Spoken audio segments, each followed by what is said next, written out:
The All Seeing Guys podcast is part of Britpod Scene, an independent network of uniquely British podcasts that's always growing.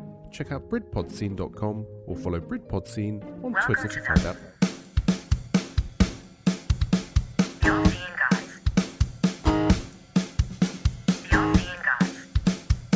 With Greg and Joe.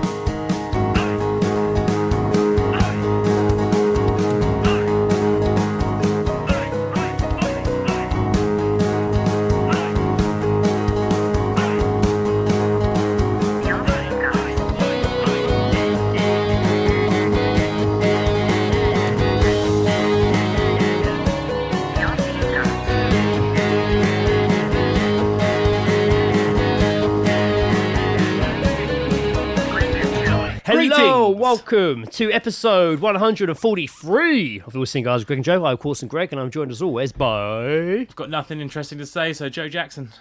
Joseph, nothing interesting to say, Jackson, which is what you want to hear when you listen to a podcast. Especially the intro. I've got things to say, I just didn't have a funny name for myself. If this is your first episode, stick around. I'm sure it will get better, and he will have a few interesting and humorous anecdotes throughout the episode. Questionable things will be said. Questionable things. How there you are go. you, sir? I'm Joe Questionable Things Jackson. Questionable things, Jackson. How are we doing, Joseph Jackson? Yeah, I'm pretty good. Yeah, excellent. Yeah, He's pretty good. I'm pretty good, mate. How about you? Well, yeah, I'm pretty good. We've shaked it up a bit this week. We're recording on a Saturday. That's it. And just to put, obviously we don't usually like breaking the time barrier. Time barrier? What is this, time cop? Breaking the illusion of when we're recording, but there's going to be a lot of things that come up that need to be mentioned by date. Oh, you mean the fourth wall? The fourth wall of podcasting. Yeah. So we're recording on Saturday the 19th. Yes. Which was, so Christmas hasn't happened for us yet, but for you guys listening, I hope you had a good Christmas, despite the fact that as of today, we went into tier 4. We're going into tier 4 as of midnight at the time we're recording. We're such a bunch of cunts for following rules that they had to make a tier for us. This was announced just over 4 hours ago. So it sounds like there's been a lot of cancellation over Christmas. Yep, it is. It's done. It is happening, but in a very small scale. Yeah. So I don't know how it's going to go, and I don't know, but I hope it worked out for all of you listening. Yeah. It's basically what we're trying to say is we hope you had some sort of Christmas. Yes. Yes. Exactly. And there was another reason so also now that means it's now a couple of days till New Year. Who knows what that's going to be like? It's not going to be anything. It's not going to be anything. The amount of fireworks there are obviously going to be is annoying already. Mm-hmm. Yeah. And I hope and you know what? The only thing I hope is that there's also like an abundance of Japanese lanterns, and I hope the fireworks hit them and it just rains fire from the sky. That's what I'm hoping for New Year's. If anything else happens other than that, I will be disappointed. Outside, just like a constant evolving Led Zeppelin album cover. Yeah, if a Zeppelin doesn't fall burning from the sky, not interested. Oh, man. So, yeah, hope you had a good Christmas, and I hope you have a Happy New Year, and I hope Tier 4 hasn't been fucking us over. We're going to find out for ourselves shortly, so you guys already know. We're in the past, poor us. It's weird talking in future tense, isn't it? Yes, it is. It's really weird. So, yes. What's been other happening, than Greg? that? No more mice. No more mice. We're still mice. I still put the trap out, and I'm still changing the bait, maybe like once a week, maybe twice a week, but still nothing. I'm not hearing anything. But we're going to leave it out over Christmas because obviously last year we caught the mouse, that one mouse we had before Christmas morning. There you go. Oh, it's like a Christmas film. Yeah, exactly. The Christmas morning. mouse. Although that one wasn't a happy ending, that was a death trap mouse. If you go, I won't talk about that. But if you go back to the episode we did last year, just after Christmas, I'll tell the story of that mouse then. But I'm going to celebrate the fact that I don't have a mouse story for now, which Fantastic. is good news. That is great news. That is a relief. That is a fucking relief. It's fantastic fucking news. Mm-hmm. I am.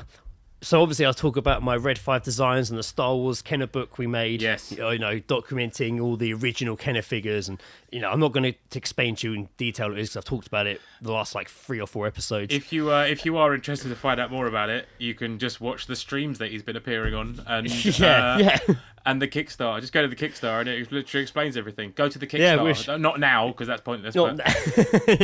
Yeah, you won't be able to pledge now. So at this point, my Kickstarter's been running, and we had a target of £127,000, which is a big which target. is much. I remember you sort of saying to me originally, like even before the Kickstarter and before you'd really started working on this thing, you were just like, Yeah. we're looking to get like £100,000, and I was just like, Jesus, like, and then it was like 127, and I was like, fucking hell, man, like, Yeah, it was a big ask. but And we're now at this point in talking, the Kickstarter is now down to, I won't tell you what we're on just yet, but the Kickstarter we're on now, we're down to the last 12 hours to go. It's been running for 45 days, and we're down to the last 12 hours.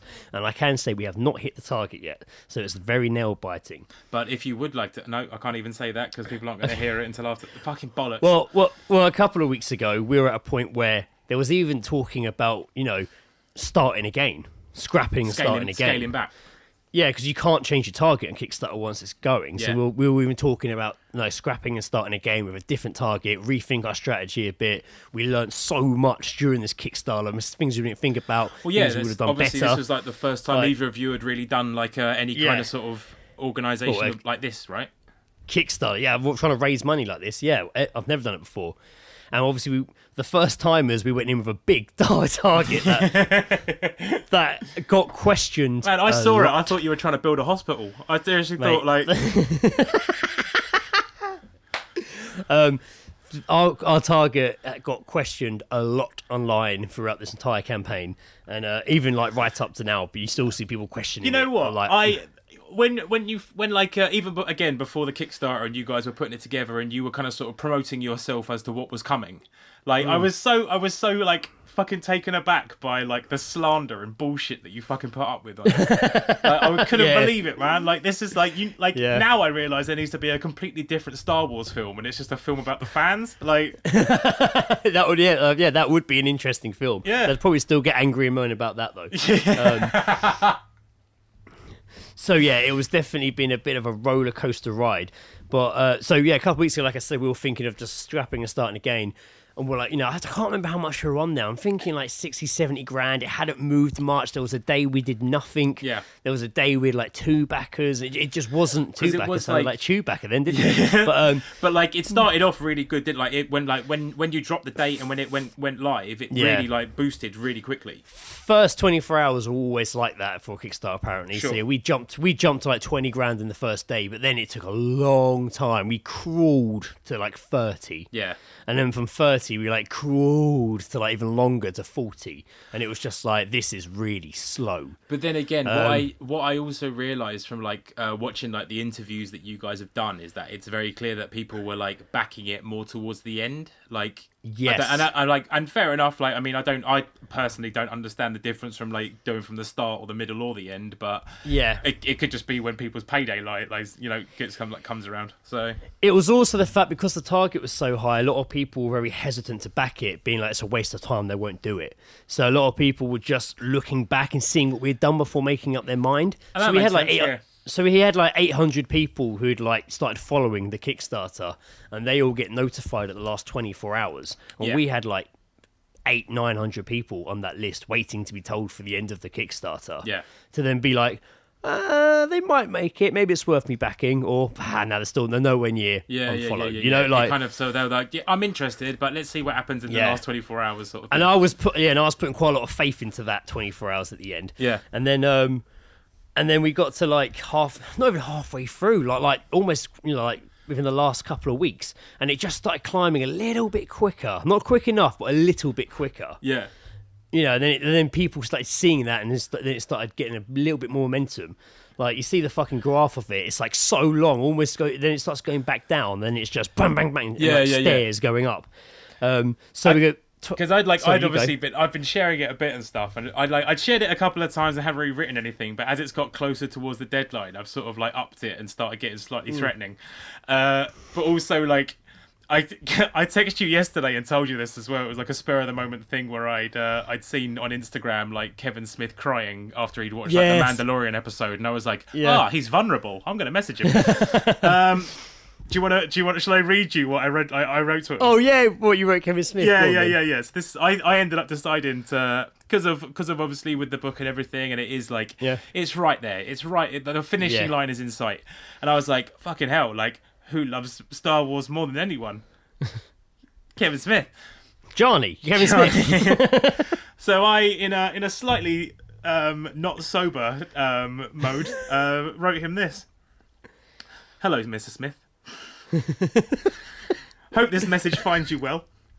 I'm harassing you via DMs today to tell you about a project my friend has been working on. They are die-hard Star Wars fans and have put together an incredible book archiving the Star Wars toys from 1977 to 1985. They have a Kickstarter campaign that has hit well over 100k. And the backers have not yet hit the desired target. You are in no way obligated to donate, and I normally hate sending messages like this because, let's face it, this is border on emotional blackmail. but I just really want to see my friends succeed in their project, and if you are such a huge fan of the saga, I thought you might be interested to at least take a look at the project that is made by Star Wars fan for Star Wars fan. All the best, season greetings to all your family and that. Oh, very nice. That's really. You know what? There's a line in that. If he would even read it or read that long to the message, the line when you're like, "I really want to see my friend succeed," I reckon that might get him a little bit. Yeah, you know what he's like. You know what he's like. You know what he's like. Yeah. You know what old Kevin Smith's like.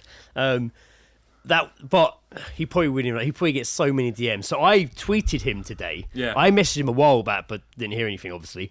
But I did send a tweet today. Wonder if I can find it. I wrote, oh, Jesus, what's that saying? I was thinking of starting the message with, like, what's up, you tubby fat bitch? But then I was like, it's probably, that just seems mean. He's probably, although he wrote that reference, he's probably not going to get it. I shouldn't have really opened Twitter because now it's just like loads of notifications, loads of messages. My phone's been fucking blowing up today, mate. Blowing the fuck up. Tweets. Where's tweets and replies? So this must have my Kevin Smith one on here. So yeah, so I tweeted him earlier. Oh, Jesus Christ. Saying, I can't find it. Oh my God, so many things. I basically was like, I tagged him and Mark Bernardin, who hosts Fat Man Beyond. Oh yeah. Which I love. That's always what I like. I watch that kind of little bit of it every night, so I'm kind of almost watch it almost every night. I'm watching a little bit of Fat Man Beyond. I don't have time to watch it in one go. Because they did they're the guy when Dark Knight Rises came out, they did like the whole walkthrough of it, and it's one of the funniest movie reviews I've ever fucking listened to. It's so good. So I tweeted him and I was like, Kevin Smith, Mark Bernardin, I can't wait to hear you guys talk about that finale on the next Fat Man Beyond. By the way,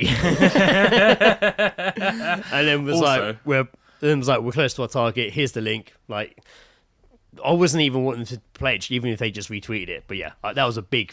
You got to roll the dice on those ones, mate. You know what? Like, what's the you could sit there and be like, oh, I shouldn't message him. But what's the fucking worst that could happen? Oh, exactly. Nothing. Nothing is the worst, which is fine. He's gonna fucking go to George Lucas and be like, you should see the shit they're fucking doing. Oh, no, it's not gonna work like that. It doesn't work. He's gonna be like, oh, I could see that, and be like, I'm not interested. Or he could be like, congratulations, like. A few people tweeted Mark Hamill. Not we didn't, but a few people have over the last few weeks being like, "Hey, Mark Hamill, please share this, retweet it." Everyone loves Mark Hamill on Twitter and shit. Like, yeah, I say the support has been insane. Like we obviously we had some some bits in the middle a bit bumpy, but at this point it was a lot of positivity. But I feel like we're talking loads about it, and I might not have hit the target, and I might be hearing this now. I might be editing this heartbroken, but they're still talking about it. Fuck. All right, let's move on. And just before the episode, I've texted Johnny, been like, "Bad podcast. I'm not going to talk too much about it. I don't want to jinx it." We're a good 15 minutes in. But I do want to let you know where my head's at in this episode. Yes. And where my head at is, as I said before, we have a target of £127,000. There's 12 hours to go, and we're currently sat on £1,222,643. I will just confirm that it has slightly gone up since then. Has it? Yeah. No, it isn't. No. You were absolutely right. Oh, yeah. So what is it now? It's 1,100 and 1,012 and 100,000. None of the words you're saying are right. I'll look myself, Joe. None of the words you're saying are correct in the slightest. I can't. Right. I have lost the ability to count or say word like numbers. You were literally just saying random numbers. So I'm £4,357 away at the time of recording. Yeah, it's at 122,643. Yes, I've just done the math. Yeah. Well, I just backed you up. All right, chill out. So I've got just over £4,000 to go. to get back with 12 You know what it's hours like? left. It's like Ian Beale, but like trying not to go bankrupt. That's what it is. You're running around Albert Square trying to get all your fucking funds in. So yeah, I feel like we joked about before recording, me and Joe. I feel like I am literally live doing the comic relief. Yeah. Like just kind of watching the total goal before the show finishes. Don't make me. I will go Bob Geldof on everyone on Facebook in a minute as well. Give me your fucking money. So as you can imagine, I am a little bit on edge for this episode. It's all right. But I will tell you one thing. Oh, it's gone up again. Literally, Fantastic. It's just gone up again. It's going up quite quickly, but not in a massive... It's not going up by like $3,000 in one go. It's going up by like a few hundred here, a few hundred there, but then that's quickly fucking it. adding up. So I will be checking it throughout and probably panicking and probably won't sleep very well tonight. Because at this point of recording, it'll finish at 8 o'clock tomorrow morning. Yeah. Ooh. Man, imagine just What? when you wake up though. No, all right. We're done. You know, it does make me want to segue into something that quickly is that the reason I found that really helped us today is the fact that everyone's in a really good I fucking love Star Wars again Yeah. mood today, because obviously last night yesterday was the finale of season 2 of The Mandalorian. And it had a spectacular third act. Well, the whole episode was amazing, but everyone just exploded with Star Wars joy. Pretty much everyone. Yeah. There were obviously some people were just saying yeah, but it was Star Wars joy. And the social media has been very positive, and it kind of I think we kind of benefited a little bit from that, because all of a sudden there's this other awesome Star Wars story that might have a good ending. Yeah. I think Popping up. I think the whole kind of sort of Mandalorian thing is it's one of those things that is getting people in. People have just got into Star Wars just because of that, probably. Yeah, and just maybe not even ventured outside of Mandalorian, and may never will. Some people are just there for little baby Yoda. Grogu. There you go, mate. Look how many your fucking daughter loves your baby Yoda. Oh there you yeah. go, mate. That's a new fan right there. Now, when she gets older and she's starting to understand things, you can show her the entire fucking galaxy. But I want to talk you through my kind of reaction. So obviously, I'm going to say spoilers for the end of Mandalorian. Right now, I feel like shouldn't be talking about it, but this isn't live, and this is going to go out in 2 weeks' time. So if you haven't seen it by now and you've been watching it, it's not my fucking fault. I'm going to say the spoilers. So I was watching it, and we know that there's going to be a Jedi showing up. Yeah.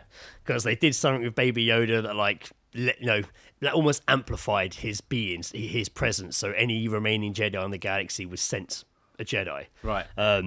But they're there aren't many left, so I don't think anyone will come. Anyway, obviously Baby Yoda has been kidnapped by the big baddie, so the Mandalorian gets his fucking crew together, which is 6 women and Boba Fett. And then, awesome women though, really good characters from the Clone Wars. And they storm the ship. They literally not a massive Star Destroyer like you've seen, they're a bit smaller, but literally a Star Destroyer, like a space cruiser. They storm it and just shoot their way through the ship. All right. To try and save Baby Yoda, and they all. I'm going to keep saying Baby Yoda, just it's easier, rather than people being, what the hell is Grogu? Grogul, his name. Grogul, that's his name.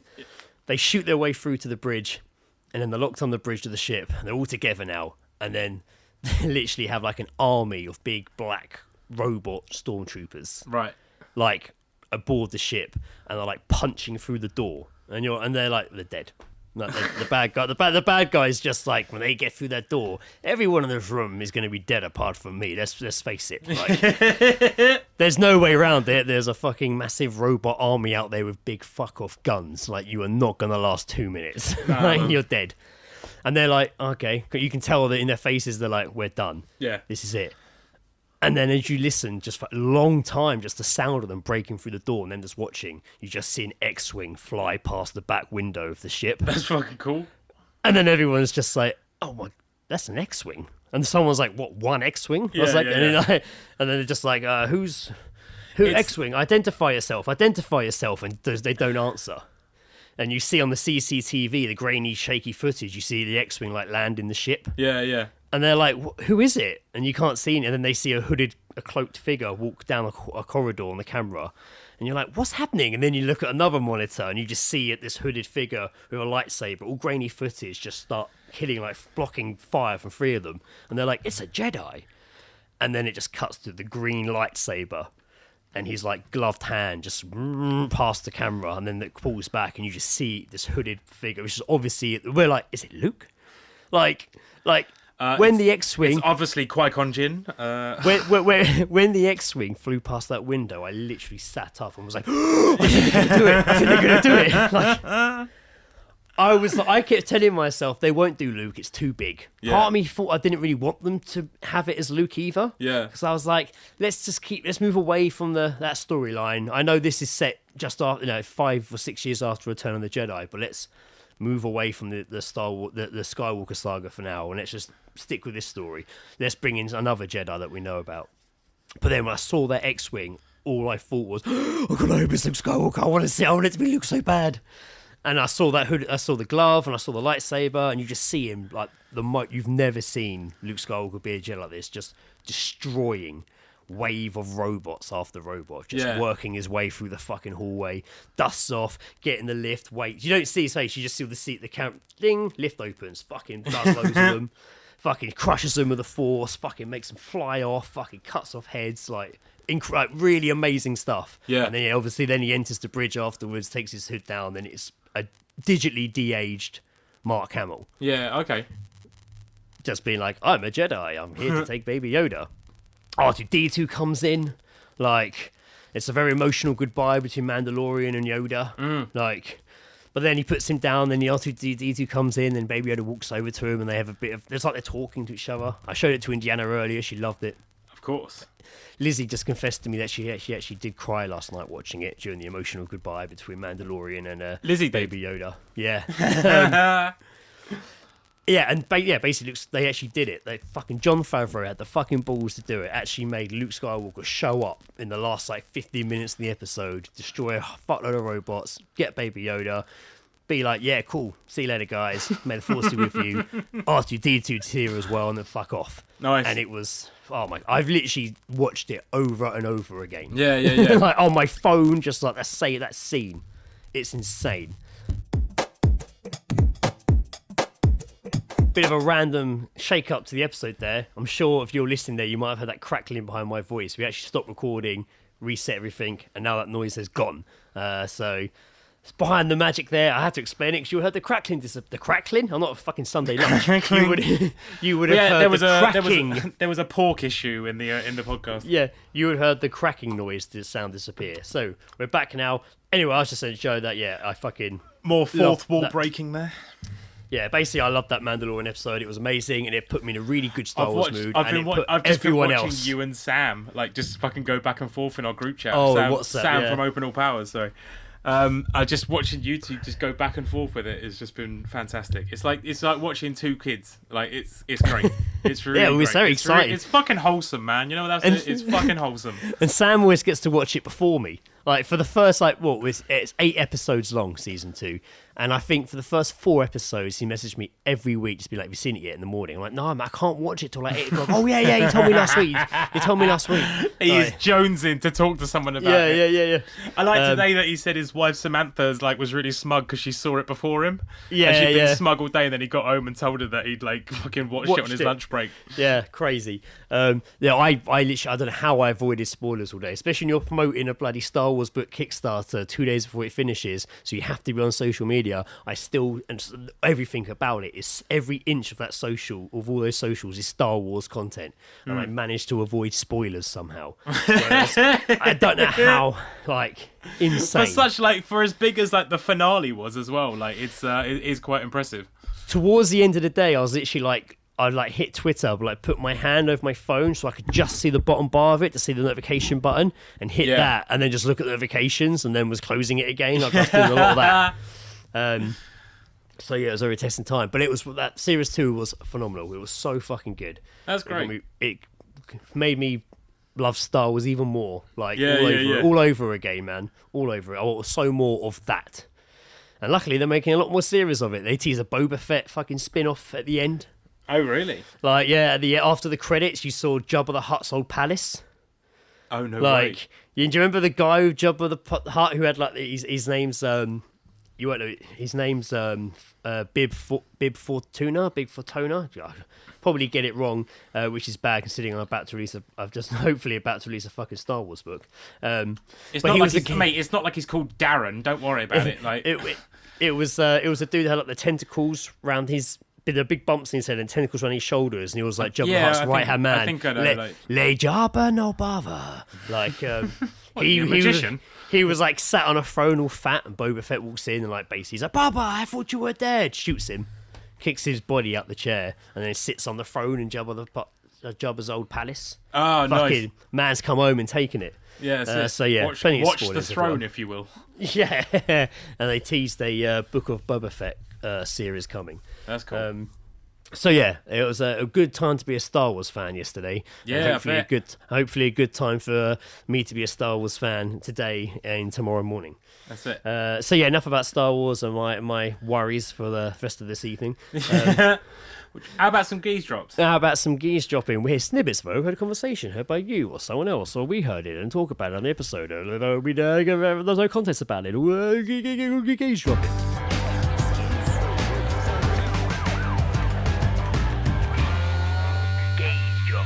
Having a listen. Half of that's kind of actually what I wanted to do for the intro. No, mate, that was great. But when you do the you end up you trip down a little. It's like when you sip on stairs. You can't stop once you start going.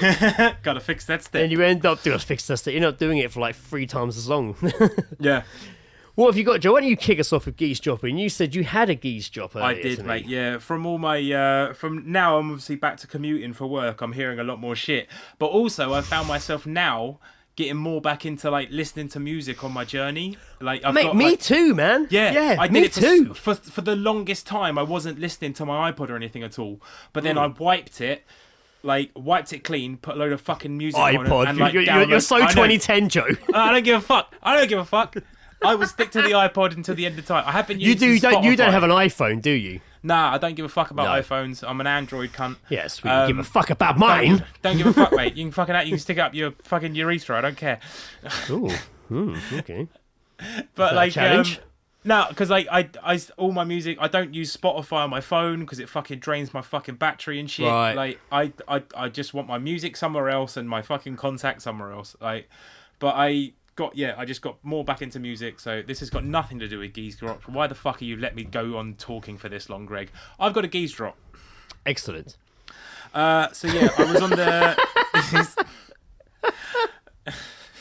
We are a little bit.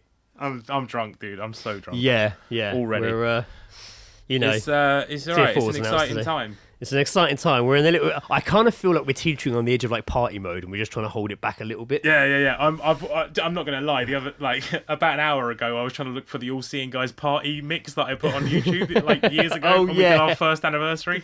I was trying to find that because there was bangers on there. Yeah, that episode has copyright claim against it on YouTube. Bollocks. Loads of them do. So I heard this the other day. I got off the train. It was about 7:30. It was 7:30 in the fucking morning in Kingston. And where was it in Serberland? Yeah. No, it was. Shut up. On the, where Cappadocia is? Yes. Desperados, is it, Greg? Oh, I'm getting a Desi Greg appearance. Love it. I wish I had Desperados now. Greg just cracked open a Desperado, everyone. Yeah. So I think I made that abundantly clear. But they obviously can't see. It's like as far as they're aware, that might have been what you shouted when you stepped off the train. They haven't seen what you've just seen to say that comment. But yes, I've just opened a Desperado. Joe, carry on. 7:30 in the morning. Down, 7:30 down in going down Fife Road to turn onto Castle Street. This is nothing unless you're Greg right now in order to see this information. Basically, a bunch of homeless people hanging out on the corner. Oh, outside Pret. Yeah. And there's a guy. They're not actually homeless, are they? They're just the beggars that get dropped off in the morning. Literally on that corner where Two Seasons, the skate shop. Oh, right, yeah. Sorry, carry on. So we know our homeless and beggars in Kingston. The guy ahead of me is like walks past them, and the woman just starts shouting, "Nonce, nonce, nonce, nonce!" 7:30 in the fucking morning. So the old guy, who like they're shouting at, like starts giving them back. He's like, "What are you talking about? Shut up!" And he's just like, "Why don't you go touch girls?" Blah, blah, blah. obviously he walks away from the situation, but he's still in front of me.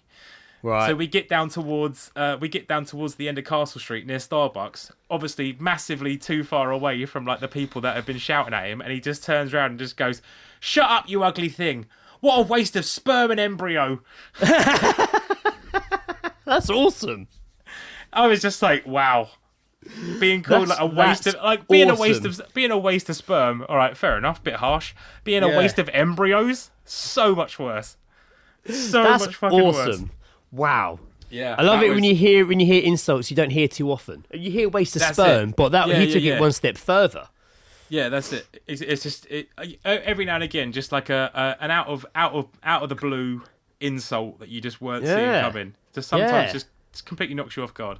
Yeah, that was incredible. I have one that actually knocked me off guard because it's similar in the sense that it's just someone saying an insult that I just wasn't expecting to hear. Probably around the same sort of time. Maybe not 7:30. Maybe it was like 8 in the morning. It literally was a couple arguing in the street. And I could hear them. I could hear them arguing. They looked a bit weird, to be fair. That's so early to be having a fucking row. Yeah, but I could hear them arguing. They sounded a bit like winos, to be fair. Yeah. But I could hear them arguing. And I was kind of, for fuck's sake, I walked past them. I've had an argument at that time in the morning, and it has left me in the foulest of moods for the entire day. And I was like, fuck, I've got to walk past. Fuck. I literally heard as I got closer, she suddenly stormed off from the guy and she turned back and she went, "Fuck your brother and you can shit off too." Yes! Mate, I want that on a t-shirt. Put that on a "fuck your brother and you can shit off too." Oh, mate. That is great.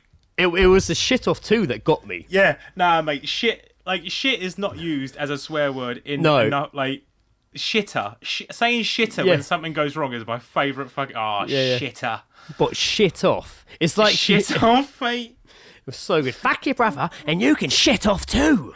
That is fucking brilliant. It was fucking glorious. That is amazing. Glorious. Oh, that is a beauty. Did you have another one? I did, yeah. I was. This was on the train home from in the evening. The train was a little bit full, which was surprising. But there was a group of people got on at Kingston, and they all sat together. It was a guy and 2 women, and one of the women just sort of said, she obviously saw something on her phone and was just like, "Oh, do you know the stripper name game?" And she said, "Your stripper name is the colour of your underwear and the last thing you ate." And then there was like a 10-second pause, and then the other woman just went, "Grey Donna." And then I started thinking about Grey Donna as a stripper, because it's a great, it's a really great stripper name, but it's obviously like for like a 75-year-old stripper. When she turns up for like a 21st birthday, it's just like, "I'm Grey Donna." Mine would be Grey Fish Finger, but technically I had a fish finger sandwich, so it'd probably work better as Grey Sandwich. Mine would be Checkered Pizza. It's like checkered past almost. Plaid pizza. Plaid. I'd say plaid. It's spelt with an AI. We had this discussion, didn't we? We had this discussion in front of Ed, and Ed said that they were both correct. Or he might just kind of keep the peace and keep the formation balance. He just wanted us to shut up about having a stupid argument. So this is ridiculous, guys. Move on to something else. Because Joe said played then, and I was like, "Oh, you mean plaid?" Who's this guy? It is. It's played. It's AID. It puts the aid in plaid. I think Americans. I don't know. I think they say anyway. I would have said plaid pizza, which actually just sounds like it really exists. It sounds like a pizza topping. It sounds like they do like maybe the sauce. They do like different coloured sauces to make a plaid. I'll have the olives to start and the plaid pizza, please. Yes, of course. Plaid pizza. Plaid pizza. Plaid boom bada bing. Awesome. I have another geese drop. Oh, fantastic. I have one from that Sam sent us. I was meant to read that last episode and forgot. I don't remember reading it out. And I have one that I heard. Let's do Sam's first. Sam sent us one. I think he heard this on the train. Back to work geese drop. He dubbed it as, and it was someone saying, "I love the smell of ice." Nah, man. Nah. See, they might have been like outside, but I was picturing someone sniffing ice cubes. Yeah, no, the same. That's what I thought. Immediately, like a handful of ice. Like, have you smelled ice? Have you smelled your hand after you've put like a bunch of ice in your drink? It smells like rainwater. I just had a really, even though I don't know the name of the, oh, no, maybe not. Don't worry. I was like, I just had a good flash in my head of what good artwork could be for this episode. But then I was just like, but I can't think of a name, and we haven't finished the episode yet, so don't worry about it. Just this vision popped in my head of drawing you as the cloaked Luke from Mandalorian and holding me as Baby Yoda. I'll give it a go. Just me. No, we'll come up with something else because I was Mate, like, no, it's also I'll a draw massive that. spoiler. I'll draw that just to entertain you. Yeah, I'd be very entertained by that. So yeah, I love the smell of ice. Oh, we are in one of those moods that keeps getting sidetracked, and I know by just bringing this to light, I am in fact sidetracking right now while talking about the fact we keep sidetracking. It's an It's the way- inception of sidetrack. I love that. No, I love how you just repeat it. It's just like, so I love the smell of ice. Right. Greg Armstrong, love the smell of ice. Yeah, I'm slipping into a bit of a party mood. It must be the Desperado. That's it, man. That's it. I have one more geese drop, not as exciting as my last one, but I liked it still. It was a lady walked past me on the phone, and I heard her go, "I love mulled wine so much, I could take a bath in it." That was my reaction. I was like, "Ugh!" Like, that actually made me feel a bit. Oh, that's such a spicy bath. That made me feel a bit weird. I don't really Yeah. like mulled wine. I don't really like the smell of it or the taste of it. So sitting Greg. in it would make me feel even worse. Although, great question. What apart from water, what would you take a bath in? But I suppose you can't really just say like a beverage liquid, can you? Because it would just Well, be. you could like That a mixed drink. I would get into a bath full of Jack and Coke. Nah, the Coke would be horrible to sit in. Ugh. Yeah, but I'd skim down to like Just until drink it your was just- drink your fucking dick water. I'd get it's not water, it's Jack and Coke. Oh, sorry, Dick Jack and Coke. Forgive me. I've put worse things in my mouth. Drink your dick beverage. I've pulled worse things Dick out of my beverage mouth. is a good name. Dick Oh, no, Beverage. it's 'cause it's like Dick Disturbance, No, that's Dick, why. No, Dick Beverage is a great name. It sounds like a game show host. Hi, I'm Dick Beverage, and welcome to Family Values. I would have a bath in a of Jack and Coke, but like I'd just get really low until it was like near my chin and just start drinking it Yeah, until you could see my penis. I don't know why. My I'm a OnlyFans is bathie. opening on the 19th of January. Opening. It's like you're an old man trying to get your head around the concept of what it is. Opening online. Oh God, I'll be opening online soon. I'm too stuck on Dick Beverage. I really like that. I really like that. Hi, I'm Dick Beverage. Hi, I'm Dick Beverage. And evening. welcome to Beverages of the is- World. Good evening. It's 10 o'clock. This is the BBC News, and you are listening to Dick Beverage. Hi, I'm Dick Beverage. And this Why is is 6 Dick o'clock just, news. it's just Dick immediately. It makes it sound like a 1940s detective. I mean, if Hi. their name is Dick, like... I think he makes a good game show host, or just a TV personality in general. Like Yeah. Ken Brockman of Simpsons, he just every time there's anything that needs someone talking into a microphone on the screen, it's going to be Dick Beverage. It's like, I feel like Dick Beverage is just one below Troy McClure.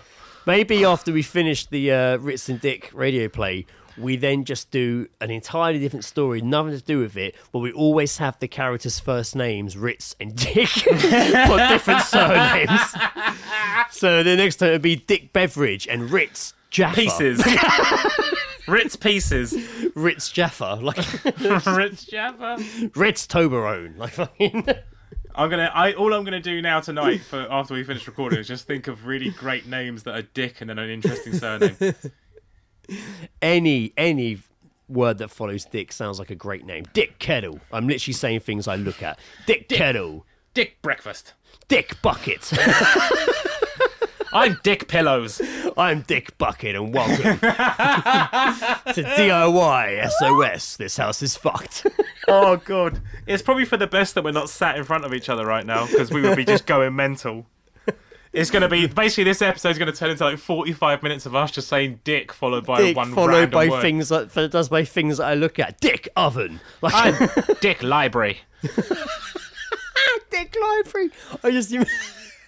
Like a actual library of dicks. Yeah, a library of dicks. I'm imagining like fiction or history, sir? I'm imagining Neo in the Matrix, guns, lots of guns on those fucking things. But him just being dicks. No. Lots of dicks. When he's in the bit and he's all this, and he has this just like he has that bit and he just goes, I know kung fu, and he just comes back, eyes roll back, and he's like, I know dicks. What? Tell me. Right, you're in. What do you need? Show me Dicks. Lots of dicks. Stop trying to dick me and dick me. Stop trying to dick me and dick me. Oh, we started taking Matrix quotes and replacing words with dick. The dick tricks. Oh, I love it when that happens. That's hilarious. Oh, man. Oh, my God. Right, sorry, we should probably move away before we fall down an even bigger rabbit hole. I do Fall have... down a bigger dick hole. Mate, we're already 40 minutes into the episode. I think we talked about Star Wars for 26 minutes. We talked Sorry, about everyone. Star Wars and dicks. Yeah. That could be the episode. That could be the episode title. Wait, I can't believe Star that's Wars not and what our dicks. podcast is called. Star Wars and Dicks could be the episode title. Star Wars and dicks. Yeah. I like that a lot. What's been happening, Greg? Have you got I any... have thought of something else I actually want to discuss, but let's do this first story first. This is the main one I wanted to discuss anyway. Okay. Nic Cage Netflix show Oh, yes. is coming. Yes. And it is Nic Cage exploring the history of swear words for a new series on Netflix. It's like a 6-part series, right? Yeah, and I think he basically just goes through the history of swear words, looking at, all the filthy terms and words we know. And it's 6 episodes, and he dives into the origins of different words, including the F word, and most controversially, damn. So I ended up reading the article, and it sort of says about the other, because obviously each episode's going to be dedicated to one word. Yeah, over a word, like a swear word or a phrase. They've got a word per episode. And Yeah. the only thing I'm not happy with is that cunt hasn't turned up.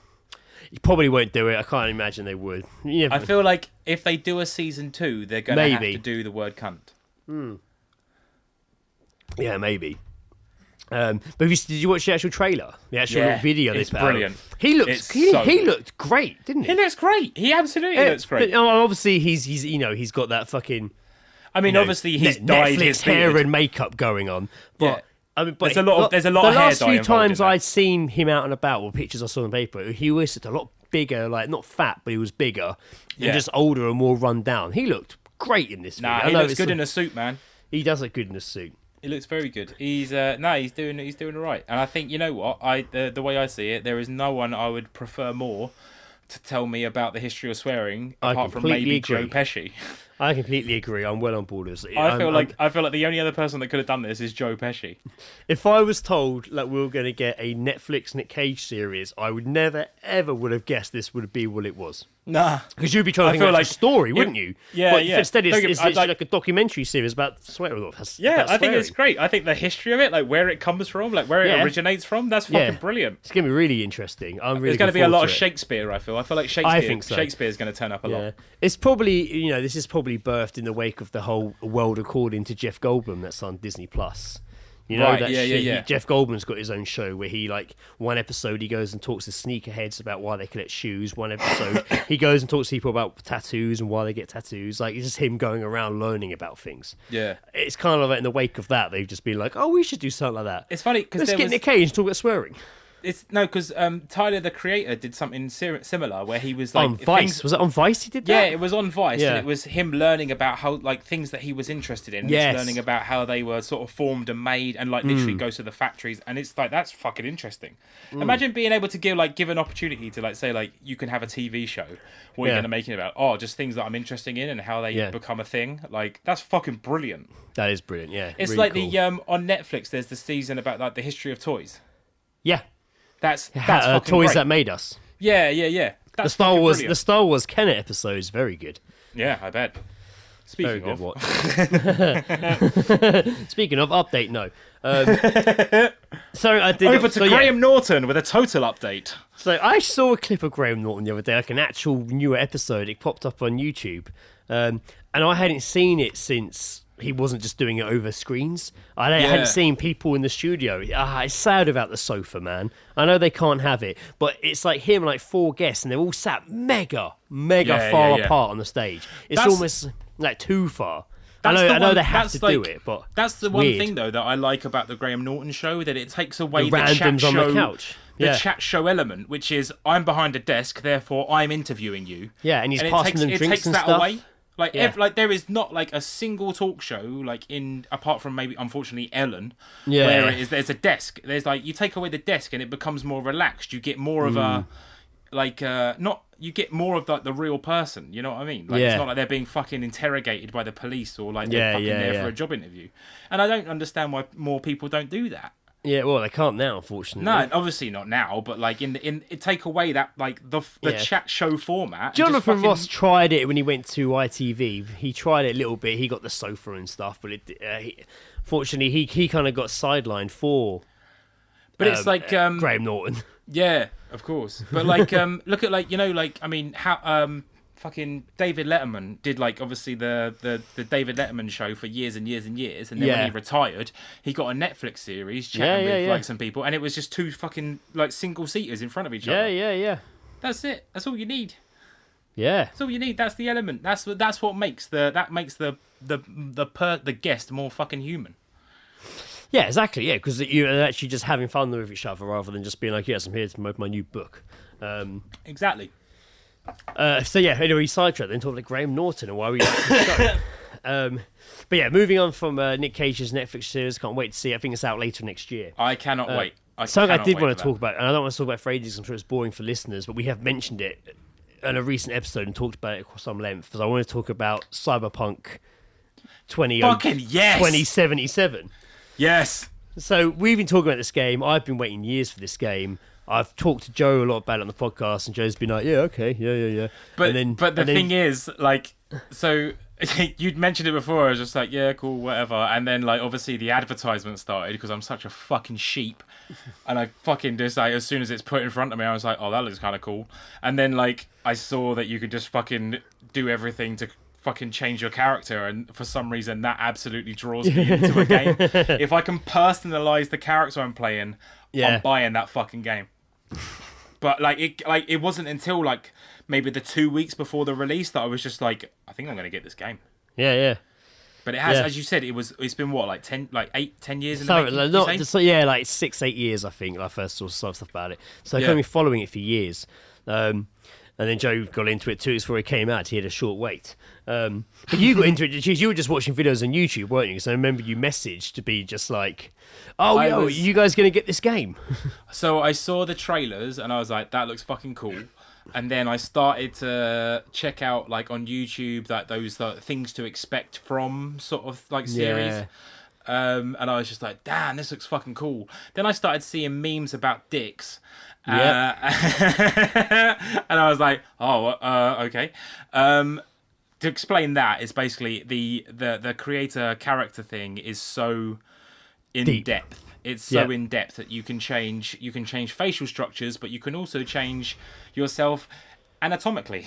Yes, penis, vagina, bit of everything. You can give yourself a small penis, you can give yourself a large penis, or you can give yourself a default penis. Yes, which I did. I think I did. You gave yourself default, mate. I think big. I did. Yeah, I think I did. Go big or go home, man. I've seen you in the toilet. Little bit grounded reality. Nah, man. I've seen you in the toilet. You don't need to. You're not a default. You're not a default. You're fucking tiny, bruv. But yeah, so it. Oh shit! Oh Jesus! Pepsi Joe just opened Pepsi and it exploded everywhere. You did pick it up. You'll hear that in the audio. You really aggressively picked it up as well. I'm not surprised it fizzed up. Did I shake it? Yeah, you look like you shook it. Nah. Not like purposely, but you picked it up pretty quick and was like, and then just straight away turned the lid and it just sprayed all over everywhere. It's definitely one of those episodes. But Cyberpunk came out the December 10th. You, myself, and Ed all pretty much got it release day. Yep. Just fucking all caved in. I feel like we are our own worst enemies in that situation. Yeah. I mean, to be fair, I've been waiting a long time for this game. Yeah. But I wasn't going to get it till after Christmas because of money, but I got it. Yeah, mate. I did have that moment. I was just like, look, I'm okay. So when I saw it wasn't like £80. When I saw it wasn't like 79, I 99, was expecting it to be that. like £70. When I saw it wasn't that, I was like, actually, that's all right. Like, it's not bad. and then £50. That's a reasonable. And this game had reasonable- been delayed a lot. They were making a very ambitious game. Anyway, it launched. I got it, Joe got it, Ed got it, and then of course all the news was coming out about how fucked this game was in terms of just not ready, full of glitches, bugs, loads of things get happening. There's been some insane bugs and glitches. But before we get deeper into that, I didn't really suffer too much at all with it. I think when I played it, I think once it crashed, but when it crashed, it went straight into like an update that took a few minutes, like my PlayStation went into an update. Yeah. It wasn't like it was just like it crashed and that was it. I lost everything. Once my PlayStation updated, reset, it hasn't crashed since. Like it's been fine. So yeah. I obviously you and me obviously we're on different platforms. Your PlayStation, I'm Xbox.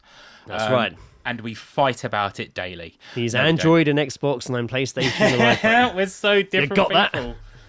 So different. It's amazing we're even friends, isn't it? It is, yeah. I can't believe we haven't killed each other yet.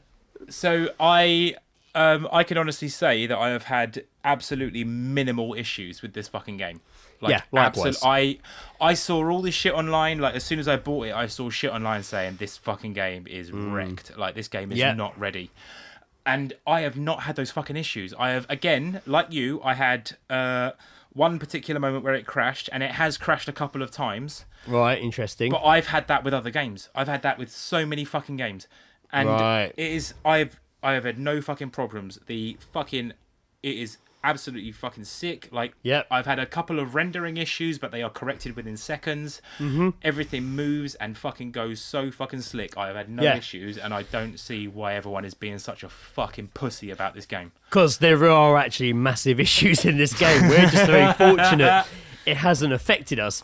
People aren't actually, to be honest with you, I can see why people are angry. Everyone wanted to love this game, but it is fucked. And so far, we've been on a phase. I mean, to be honest with you, I haven't had a chance to play it because I've just finished my 4 days of work. I didn't get a chance to touch it over those 4 days.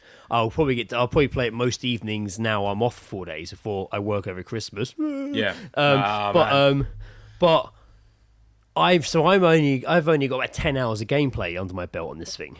But I gathered that 10 hours of gameplay literally over the course of like 3 nights. Like, so the only issue that I have had is my own fault. Because if you obviously you can save games, it's fine. You do a manual save, or there is auto save as well. But if you go into load game, it is just one giant list of all the auto saves and manual saves. Yeah. So I was like, that fucking wound me up. I was like, I can't have that. So I started deleting shit, and I set up two different games. One as like a nomad, which is like the desert fucking people, and then one is like a street kid. And I fucking like the one that I progressed on the nomad one, doing the levels and shit, and then I fucking deleted it. So I've had to start again. So I've been. Did you start in the same game, the Nomad game? I started a Nomad again, yeah, and I fucking going through it, but it was my own fucking fault. That's the only thing. How far into it? How far did you say you were into it and you deleted it? How many hours did you played it? I would say I just done the heist. If that means anything to anyone listening, I just done the first heist. I went to the Afterlight Club. But how many hours do you reckon you had played? Yeah, again, like you, 9, 10. Right, okay. So when he says Nomad, if you don't understand the game, it's a bit confusing. But Ed and Joe got the game before me, and they were texting. And Ed actually had a lot of issues of his. Ed suffered quite a bit. Out of all of us, Ed has had the most fucking issues. Ed had a lot of issues. His crashed loads. It kept sticking, going slow motion. He said that it was so blurry. But he was playing... Then he was saying that in a text message to you, and then he was like, then I switched to Nomad and it was fine. And you were like, yeah, I went to Nomad too. And I didn't know what Nomad meant, so I hadn't played the game yet. And I was like, oh, they've misspelt normal. That's so weird. But then obviously when you play the game, it gives you 3 like almost storyline options, doesn't it? There's like 3 storyline options. There's like corporate, street kid, and then Nomad, which is like you start off as like a bit of a desert scavenger guy. Each storyline gives you like a different intro to the Experience, game. Mate, I'm so sorry. I'm literally about to piss my pants. Oh, Joe's going to go for a wee-wee. God, he's getting terrible at Time this, for isn't Greg's he? monologue. He's getting terrible at this. I had a dream. I had an idea that maybe I was going to do make a joke song about being left alone while Joe goes for the wee. I might do, not even of this episode, maybe next time I might record a really silly little song, like a minute that I'm just going to drop in at this point and not tell Joe about until he hears the episode, if he ever listens to it. Anyway, while he's gone, I'm going to check the Kickstarter begrudgingly and see what we're on. Oh, we've hit over 123,000. We're on 123,171. Holy shit, we have 11 hours to go. Man, this is close. I'm literally, now it's like under $4,000 to hit the target. Oh, I'll be gutted if we don't hit it. If you're listening, future Greg, and you've made it, awesome. If you haven't, I'm sorry I keep bringing it up. Right, here we go. Oh god, that was fucking bad. You're right. Welcome back. Oh, you know when you like hold it in for too long, and then when you actually piss, it actually hurts afterwards. Yeah. I know that. Yeah. Explodes. You're right. I was about to say you need to sit down, but you are sitting down. Yeah. I checked the Kickstarter while you're gone. 123,000 over that now. We've gone up. What was it? Sorry, what is it? We're now on over 123,000. Oh, well done, mate. Are you really in that much pain? What have you? Joe's hurt himself, apparently. This episode is actually starting to, I'm about to say, fall to pieces. This is unravelling quickly. It's unravelling very, very quickly. Oh, just give us a minute, mate. Jesus, I don't quite... Is he just hurt himself from having a piss? I'm confused by what's happening here. Oh, I forgot he could hear me. No, I'm right here. No, you know when you just like hold it in. I've had this. This is. I used to have this when this happened when I was young. I can't talk. When I was young. You know, like if. Why did you hold it in for so long? Just go. You should just. You were. I didn't know. You were talking and you were saying stuff that was important, and I was listening, and I was like, I'm going to piss myself in a minute. It's a podcast. I'm always going to be talking. You know, like when you just like. I mean, Not you've had incidents like you remember like when you pissed at Sunbury Cross. Oh God, that was terrible. Right? Yes. So like obviously you held that in for a long fucking time. I was like literally grabbing the end of my dick to stop me from pissing whilst you were talking. Jesus Christ, you should have just gone to piss. And then My God. oh, but you know like when you actually piss and then it's just the Yeah, relief. yeah. I'm like, oh, Yeah. die. I'm fucking Mate, I'm not. This is not any. Oh. Do you need to stop for a second? No. Just keep talking. Okay. Where were we? I don't know. Cyberpunk. So Yes. there's freedom. Ed had issues like Ed freedom had of crazy options. That's fucking what issues. Nomad was. Ed had a lot more issues. I didn't have any issues. I saw the internet exploded of people having issues. I've watched loads of videos of all the crazy. Some of the glitches are insane. Like voices talking over each other.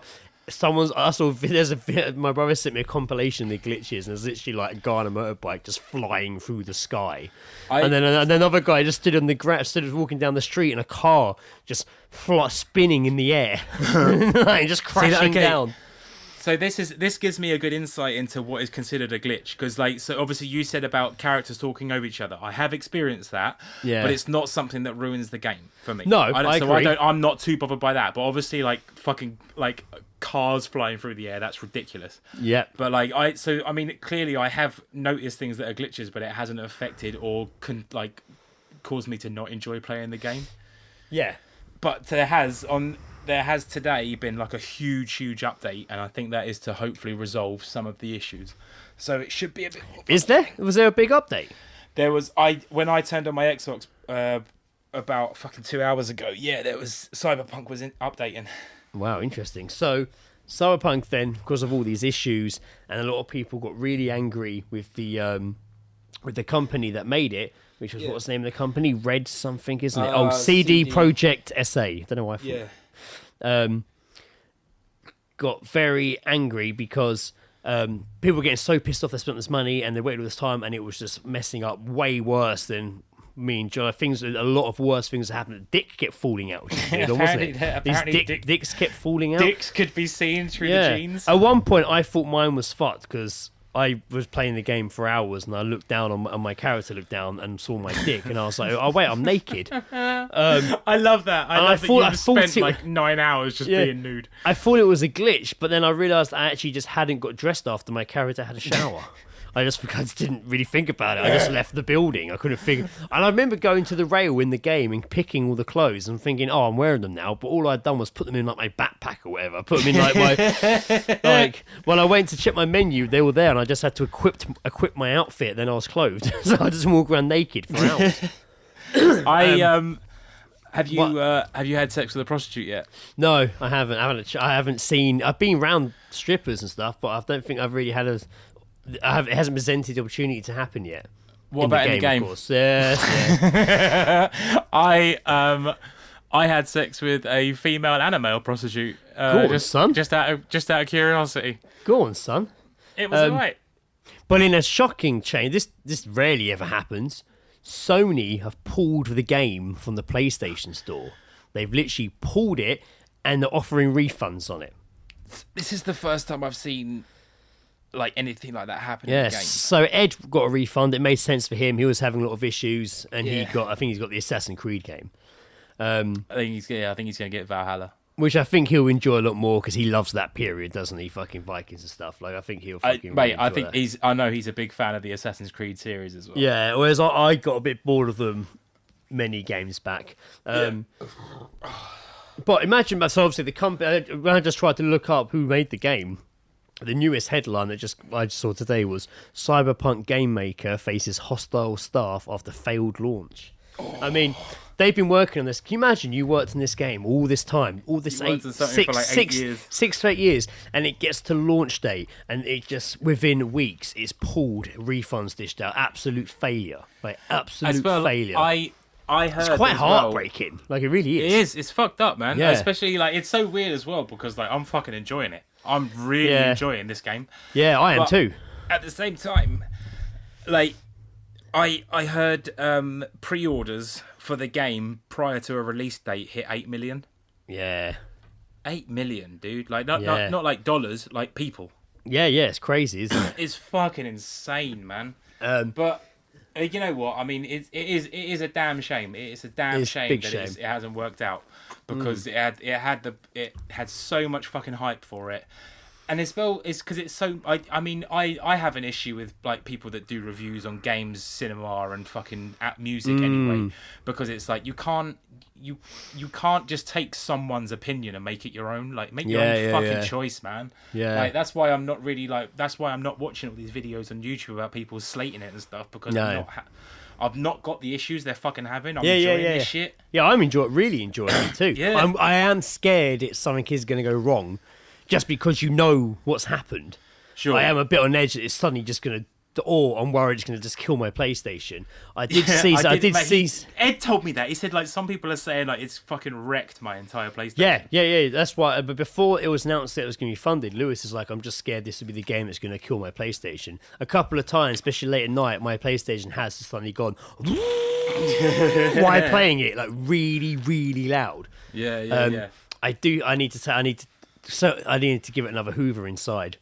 But I did see a really interesting tweet or article. Somebody wrote something being like, everyone's complaining about Cyberpunk. He's like, this game is huge. This game is meant to be next-gen console, not PS4, not Xbox. It's meant to be PS5 and whatever the next Xbox is. It's meant to be that. He's like, most people on PC aren't having these issues because they're equipped to handle this size game. He's like, your consoles aren't equipped for it. Most people... The only people who aren't having issues are people who know how to take care of their console, or know how to take it apart properly, clean it out, hoover it, stuff like that. Which I have. I think the last time I did that was probably a month ago or so. Something I never did before until lockdown. And I was like, maybe it's clean out a PlayStation. Find a YouTube video, taking it apart and clean it. Oh my god, it runs really smooth and quiet now. Mate, I think the fact I did that's probably helped me with this game, not to kill my PlayStation. I remember like my previous laptop when I was still living in Tolworth. When that went fucked, I was just like, I was looking at stuff that I could possibly. I think like the keyboard went, and there was a whole sort of thing online about how to like crack it open and clean it out. Yeah. I did, and I fucking cracked open this laptop, and I looked inside, and fuck me, man, I was just like, this thing is dirty. So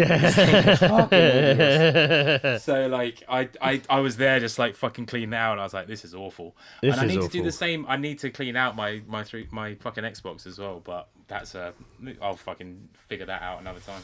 Yeah, I mean, I had also done it in a way that, like, the first time I did it, I didn't take the entire thing apart. I just took off the bit that clipped off, and that gives you like half the. You can unscrew the structure to take it off, but the first time I just took that off and hoovered on that, and like blew loads in it, hoovered against all the grates, cleaned it all out, and it ran great until I got Cyberpunk. Like about 2 months later, and a couple of times, not all the time, a couple of times it just does that.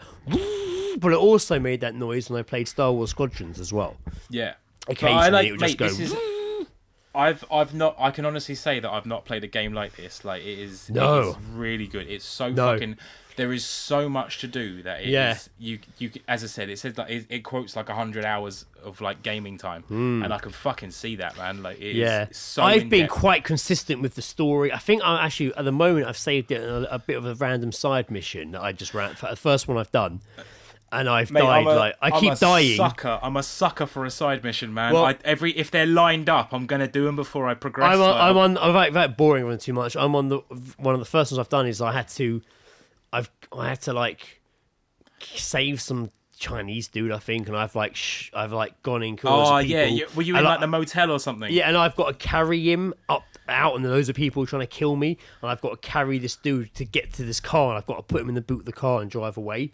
And once I've got to the car, put him in the boot, open the door, and died because they shot me because loads appeared, and I haven't got. No, one time I got in the car and drove, and they kept shooting so much the car just exploded and flipped me in the air, and I died. Like, I haven't. So at the moment, I've got it saved halfway through that mission, just before the bit I keep dying at. Have you swam yet? I have swam. Yeah, I didn't mean to. I kind of just walked into the water. Yeah, it's absolutely the same. I fucking died as well doing it. Yeah. But mainly because I wasn't supposed to be swimming where I was swimming. I've enjoyed just literally my favourite thing to do. There's a few sequences in this game where you get driven rather than you drove. Like rather than you drive, especially like, at the beginning as well. Like like somebody will just drive, get in, and they drive you and they're chatting to you. And while they're talking, you can literally just look out the window, and it's just the city is incredible. Like it looks outstanding. It looks just like Blade Runner. It's got a real. It's literally. It gives me. It's like Blade Runner. It gives me that like Fifth Element vibe. So it reminds me of a mix between Bangkok in Thailand and Las Vegas. Yeah, literally, it is. It reminds me. It reminds me of being in both those places. But also, like a bit of Tokyo thrown in there as well. Yeah, maybe, a little bit of Tokyo. Yeah, of course. Yeah, like a Tokyo backdrop. Maybe when you get towards like the more like fancier areas of the map, it will feel a bit way more Tokyo. But I can absolutely understand the Bangkok and the Vegas elements of it. Yeah. Just that. Well, this point being 10 hours in, that's what I'm feeling by the town. But also, it does also look a lot like Blade Runner with a dash of all that in there as well, like especially at night. But I literally walk out into the streets and I'm looking up so much at all the buildings, and I'm just like this game looks phenomenal. I almost hate it when I have to go into a building, even though it's amazing. You're just in this incredible, crazy, weird stripper club and stuff. But I'm just like, I kind of like looking up at the buildings when I'm walking around. I really like looking up and you see like the flying cars, and I was like, man, I fucking hope at some point I get a flying car in there. I want to be in a flying car, and I want some random redhead chick to. There's drop no from my flying roof. cars. That's a glitch, Joe.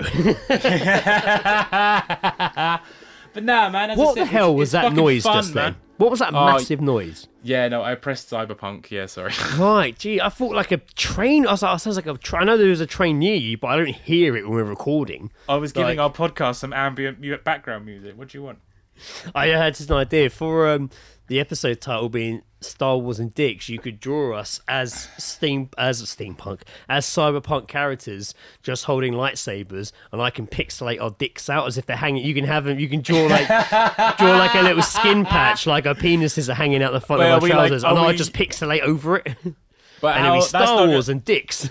But it's gonna be there's no element of Star Wars in there. Oh no, wait, I know. Yeah, holding we can a look lightsaber, like Jedis, but with our dicks out. Yeah. Well, not even Jedi's. Just do us as steampunk characters. Maybe one of us is a steampunk character holding us. I don't know. Maybe it would have to be I can't. You see, you can't say Cyberpunk and dicks. It doesn't have the same ring to it. We'll No, figure something out. Star Wars and dicks. I can do that, and we'll keep the pixelate idea. Yeah. No, we can do that. Yeah, I can do it the other way around. Just Well, I really want to see you draw us as Cyberpunk. We'll do that another time. I'm gonna draw you with a default cuck.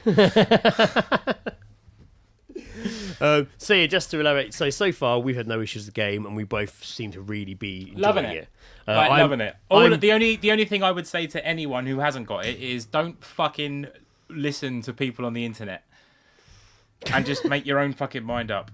Like, you know what? I feel it's more like the luck of the draw. It's either going to be going to be a mess or it's not.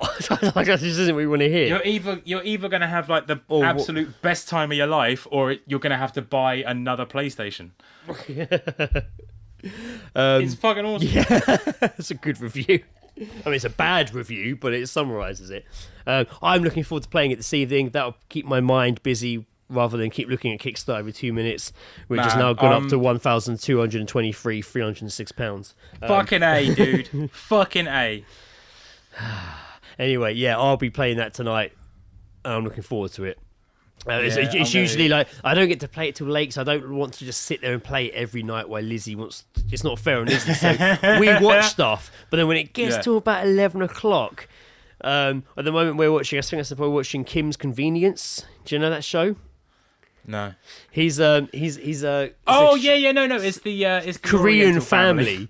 It's the Oriental. It's the Why Korean did that make family. me sound more racist? Yeah, it did. It's the Korean family that have a convenience store. I'm not sure where it's meant to be. I think New York, but I don't know. But seriously, it's just like majority of it is set in the convenience store, and the dad's fucking hilarious. But he pops up in Mandalorian as like an X-wing pilot, and Really? it just seems so out of place. And I was like, that's that guy from that show that everyone raves about. And because it was in Mandalorian, I then watched the show on Netflix. And me and Lizzie watched. It's like 20-minute episodes, and it's so fun. It's so funny. It's like it's light-hearted, wholesome fun, but it is fucking hilarious. Me and Lizzie proper laugh at it. So we watched that. Pretty much a few episodes. It's basically replaced Schitt's Creek for now. Now we finished Schitt's Creek. Now we've moved on to Kim's Convenience. That's it. That's our easy go show in the evening. But then when it gets to about 11 o'clock, I'm like, right, I feel now. Lizzie's more on her phone. I feel now I can get away with playing it. So I'm like, do you mind if I play my game now? And then she's like, all right, I'm going to go. No, you go ahead. I'm going to go to bed. Then it's like. But that's it. But by then it's literally like 11, half 11, sometimes midnight. I'm already falling asleep. But when she does go to bed, I twist the TV to face the corner of my sofa. I put like one of the big cushions on the sofa behind my back, so I'm leaning back, but a lot closer along the sofa. Yeah. And lights are off. I even turn off the Christmas tree, but leave the little lights we've got around the fireplace, and it's just so fucking cool. And I'm like, this is it.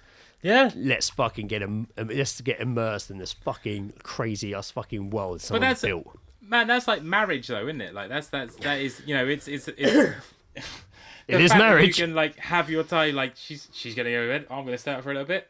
Yeah. Do what you want. I'll go to bed. Good night. Oh, good night. Thanks for playing. You ain't got to do shit at the same time.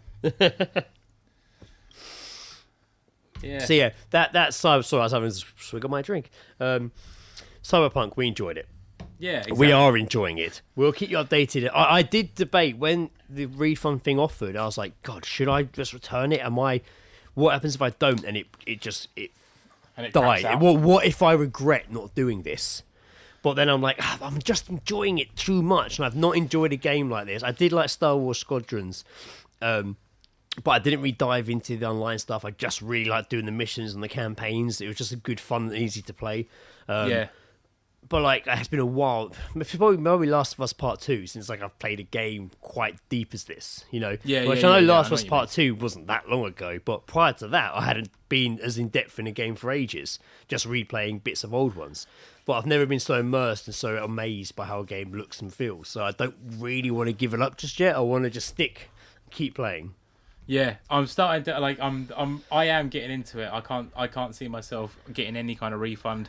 Xbox is still keeping it on the market, I guess, because I'm assuming that there aren't as many problems.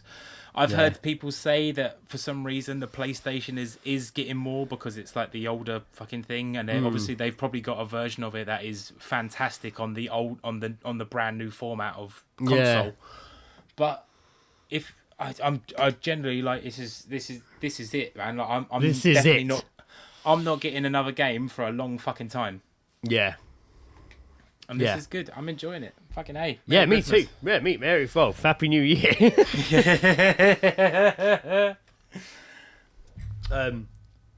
I had a bunch more news stories, but I might save those because we're now hitting well over an hour now. I'll probably start steering it towards an end. I think maybe do another quick check on the old Kickstarter here. I still run the same, still just over 123,000. Mate, you've got to treat this. You're getting to the point in this where you have to treat it like I treat my bank balance, which is like if you go past, like, you know, if you say you had like 400 quid and you go down to 370, you're still in your mind. You're still like, well, that's 400 quid. You have to basically treat this Kickstarter like that. I know, I am. I did want to say though, whether we hit the Kickstarter or not, or if we don't hit it, or if we do hit it, because it's so close to the mark, because we're literally down to the last few hours and we're like still like just over $3,000 away, like anything can still happen. The fact it's this close means that, including you on this, Joe, anyone who did pledge, like every penny has literally matters. I text Johnny. I text Johnny earlier, just before we recorded, and we were like, "Oh, it's going up," and discussing how we felt about it all. And I literally replied to him, being like, "At this point, every minute and every penny means the fucking world right now." Like, you know what, mate? I would go out as saying as like to what, like, obviously it's as we record this now, it's still fucking going on as shit. But even if you didn't fucking hit it, look what you have fucking achieved. Yeah, that's true. Like I've never seen, like, I've seen some Kickstarters in the past that I haven't fucking like gone to, but this is something that I want to fucking see happen. Yeah. I fucking love you, and I want to see something that you believe in fucking happen, and I want to fucking see that go down, because this is something you believe in, and that's why I fucking also believe in it. Means the world, man. That's it. I want to see this fucking happen for you because of how much fucking time and effort and everything that you and Gianni have both fucking done. It makes me want to see it succeed, and that's. I can't tell if you're trying to not look me in the eye while you say these lovely emotional things, or if you're reading a script. I was looking at the Kickstarter to see if it went up anymore. You look like you were reading a script, and I was like, "Is he pre-written all these nice things he's saying to me?" No, this I keep is seeing his eyes looking off camera. No, this is a Joe Jackson freestyle for 2020. All I'm saying is that but as I said, if it doesn't happen, it's a fucking shame. But look what you have achieved, and that's a statement. And if it doesn't happen, we'll try something else. 860 people fucking believe in this project, and you should fucking take that. And that's insane, isn't it? Between 800 and how many was it? 816? 860. Between 860 people, we've made over £123,000. But which we won't get. If we don't hit the target, we don't get any of it, by the way. That's why I'm on edge. But Joe pledged to it. So that's a huge... And I didn't even know... Joe didn't tell me he did it. Gianni actually messaged me. Because I didn't see it. Gianni... Because I only really see it quickly on my phone when I'm out and about. Gianni has more access to sit at properly on the computer and look at everything of it. More than I get a chance to. He gets to go Minority Report with it. And and he messaged me to say, Joe just backed the book. So then I messaged you. But like... A load of my friends, Lee backed the book, Lewis has backed the book, and if I'm not mentioning people having backed the book that I didn't know backed it, thank you. And if I'm not, if I don't, and don't worry if you're a mate of mine, you did not back the book. I didn't expect Joe to back it, so don't worry. Every penny, and I wouldn't have been annoyed by that. It's fine. No. Like, this is it. I didn't back it straight away because I didn't know if I was going to be financially able to. No, but. Sam I want to see this fucking happen, man. Open All Powers, Sam backed it. People that even couldn't afford much have been like, look, I'm sorry I couldn't give more. I was Brassic. Honestly, you do not have to apologise. I want to shout out to my mate Callum, who I work with. For the last few days, he's been telling me how skinty he is for Christmas. And then today he held up his phone and he literally was like, I'm sorry I couldn't give more. And he'd pledged £5 to it. And it honestly almost made me cry. Mate, this young guy at work was like, I've got no money. But then he held up his phone and he's like, so I'm sorry I couldn't give more. I almost cried, man. It's like, mate, You know even what's the fact you're giving us absolutely a £5 means the fucking world to No, me. that's it. As I was going to say, what's absolutely mad is that people are obviously donating and they're still apologising for not giving more. Yeah, And it's exactly. like that's so fucking crazy. It's just like what you've done is like you've donated already, which is great. Like it's not about how much you do it; it's the fact that you fucking go for it. Yeah, and these aren't even like levels of like pledges where they get a huge amount in return. This is just they're just donating money. So you know, to everyone who has like just who've done it, not even to get the book, just to support me, that it means the absolute world. That's mate. I didn't even think about in the regards to like donating. I didn't even think they'd be able to see who donated. I didn't give a fuck about whether you saw it or not. I was gonna fucking do it. Yeah, and but, Rob donated as well. Loads of people have. But like at the same time, I was just like I was going through like the donation bits, and I was like, oh fucking don't send me anything. Just fucking... what am I gonna do with it? But it's not about that. It's more that I just fucking want to see some very as I said when you did a stream, someone put a message up in. When you were doing one of the streams and it was someone just wrote in the comments bit that were constantly scrolling, it's a book for Star Wars fans made by Star Wars fans. Mint. That is the best. That is the best fucking thing. That's all it fucking needs. It's for Star Wars fans and it's by Star Wars fans. You don't fucking get that very often. Yeah, I started writing that in the messages as well. Yeah, I started writing that in all the posts. That's what I think's so fucking great about it, and I think that's why people should support it. I've not even got a "we did it" message post prepped because I don't want to jinx it. No, I've got a message. I've got a post prepped on my phone, saved, ready to go when I hit the 10-hour mark. So in an hour, I've got another one to post just to because I took all the old Kenner figures and I made a mini version of the book, and I've been photographing the original Kenner figures holding a mini version of the book we want to make. I wish I'd thought of it earlier. That's why I've been doing them every day, because if I'd thought this earlier, I could have spaced them out. But I didn't think about it till literally the last week of the fucking Kickstarter. So I was like, I need to do as many as I can think of that look good. Just posting those. I've got a few guys have done great. You guys have done fucking great, man. But you should be, and you know what? Like, I want to fucking, and I genuinely do believe that fucking miracle, something's going to happen and it is going to work. But you know, if it doesn't, you should be fucking proud of the amount of people that you have had put into it. And if it doesn't, we'll try something else. Exactly. Or we'll just try a game with a smaller target. You have worked too hard for this to be the fucking end. Johnny has worked incredibly hard and had a very stressful time. And I even messaged him recently just being like, I kind of feel like I haven't been put in my weight because I've just been at work, you know, and doing pleasure stuff like. But I've seen you, mate. You've been doing. You've put in. You've done. Oh yeah, for the photos fucking and stuff. Everything you can. But, you both have, man, because you fucking believe in it. If this happens and we do end up making this and then doing volume 2, it's going to be this time it's going to be all the time. Then there's going to be a whole different ball game, and it's going to be amazing to be so much more involved and learn so much more. Anyway, stop. More of this is more me nervous and rambling about the Kickstarter. So I imagine people listening today are just like, oh man, all they've talked about is fucking Star Wars and their Kickstarter. They actually failed 2 weeks ago. Fuck them.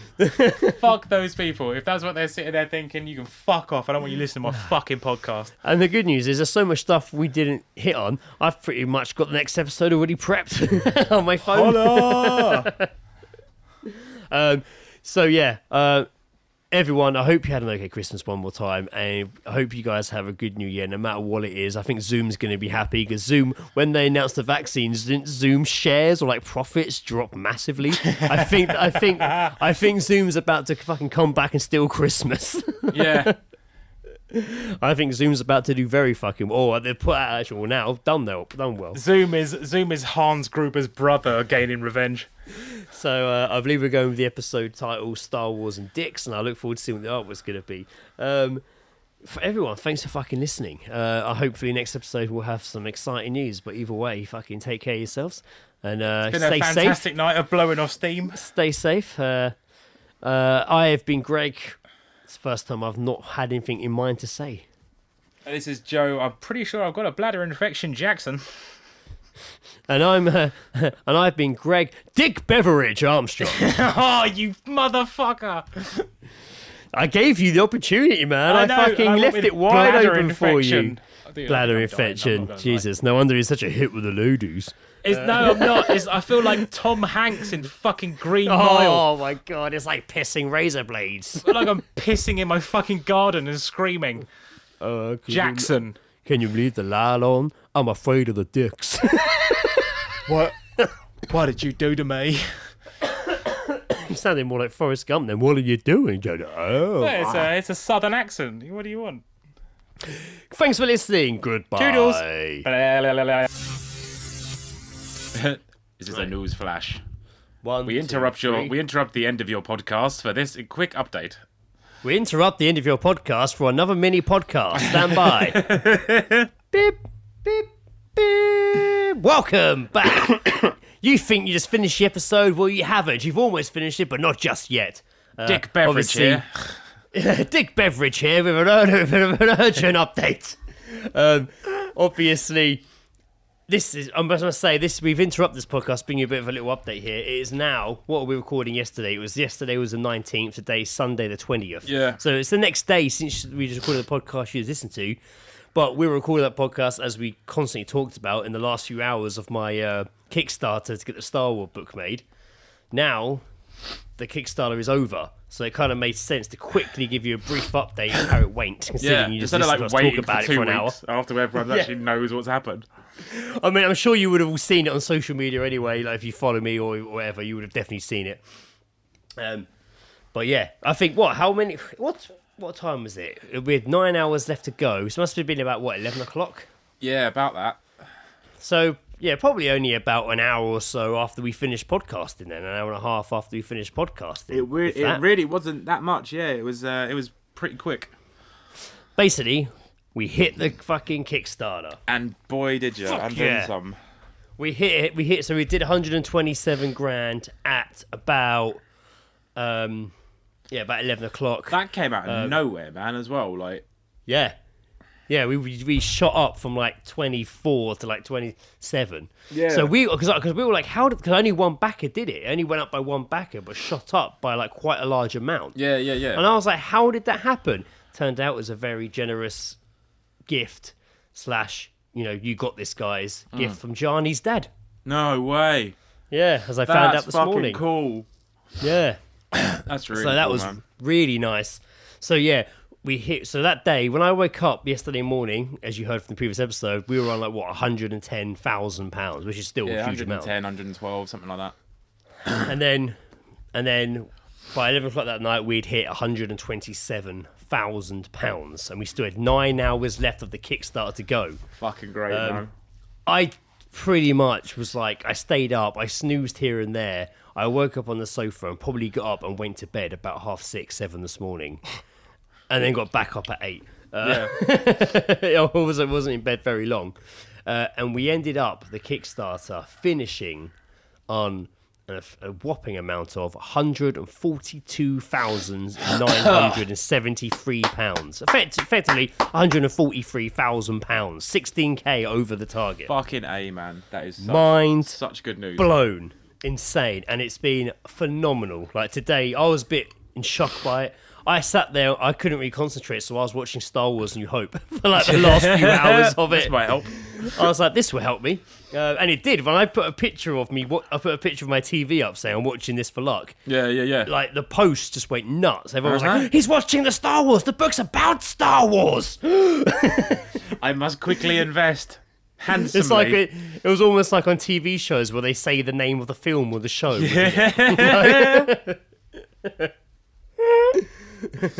Oh man, but hey, what a fucking achievement, eh?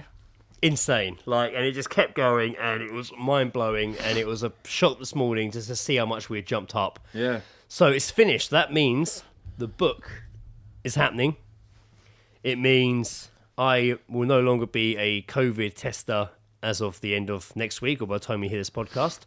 And instead, you will now be a published author. And I will be working next year, I assume as of next year, full time on the book and working on volume 2. Again, me and Johnny haven't actually had these discussions yet. We know what we want to do, but we still got to sit down, find accountants. There's a lot to do before before we're like... This is where Gianni turns around and be like, oh, no. I'll be off for a year. Tag, your turn. Volume 2's yours to deal with.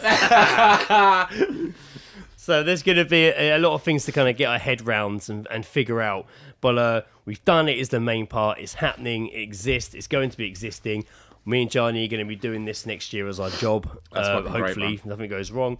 I will be leaving my position as a COVID tester, which, you know, that job obviously was never going to last forever. It's still carrying on. Yeah. I kind of like, obviously I'm happy to be leaving like that, the job and do this, you know, follow the dream. Yeah. There was also part of me that's like, I quite enjoyed the job. I'm quite sad. I'm going to miss the team. Yeah, you seem to enjoy the people, enjoy the job, the people you work with. Yeah. You seemed like it was a good fun. Yeah. There were some crazy moments within that. Of course it was. But overall, I actually really generally enjoyed the job. And, you know, but obviously I'm not going to not do it. I'm obviously not going to be like, sorry, I enjoy being a COVID tester. Yeah. You know, it was all the plan was always kind of like this will just fit in until hopefully I either found another job or this happened. And luckily, this happened. Yeah. Well, that's fucking there's awesome. going to be, I suppose, a lot of changes over next few months of what, you know, I'll have to learn stuff and start doing. So I'll have to start doing a bit more than just Facebook posts and photos. But there's a lot to have. I've always chatted to a lot of people. I've been posting all day and thanking loads of people. I've tagged you in a nice post, Joe. Did you? Yeah. Was I asleep while she did that? Was I? Probably. I've been thanking a lot of people who helped us get to where we are, and thanking a lot of people for helping share it. And there's basically a lot of thanks. I've been on Twitter all day thanking all the people who had us on their shows and promoted us, and I've literally gone through responding to every comment, and it's been pretty busy day looking at my phone. So I apologise to Lizzie.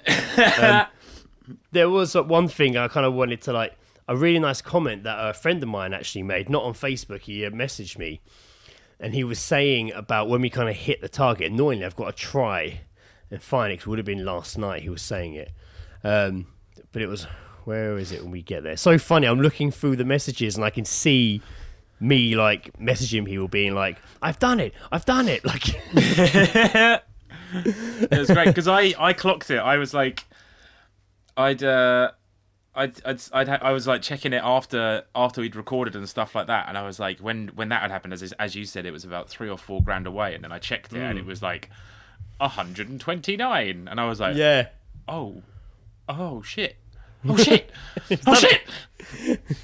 Joe. I was expecting like a gradual like amount build up towards but it just the end, jumped. but someone basically kicked the fucking doors in and was like, yeah. And then it kept going. Yeah, man. It was weird how I found out was strange because I was like tweeting and I was very busy promoting it, just like being like, come on. And then I saw I had an inbox message on Instagram. They read that our Red 5 Designs Instagram. Yeah. So I clicked on it, and we've been talking with I think Dean Edwards. He's a celebrity chef. He won Master Chef, and he's been on like this morning. What was his name? Dean Edwards. He's been on like Master Chef. He's been on. Now you're making me second guess it, jokes. You're putting a funny face. No, I mean I don't know. I know fuck all about celebrity chefs. What am I well, then there you go. Yeah. That face was more of just like I don't know who that is. Yeah, Dean Edwards. So he's been on like I think he won a Master Chef, and he's been on like Lorraine. He's been a chef on This Morning. Like he's on a show.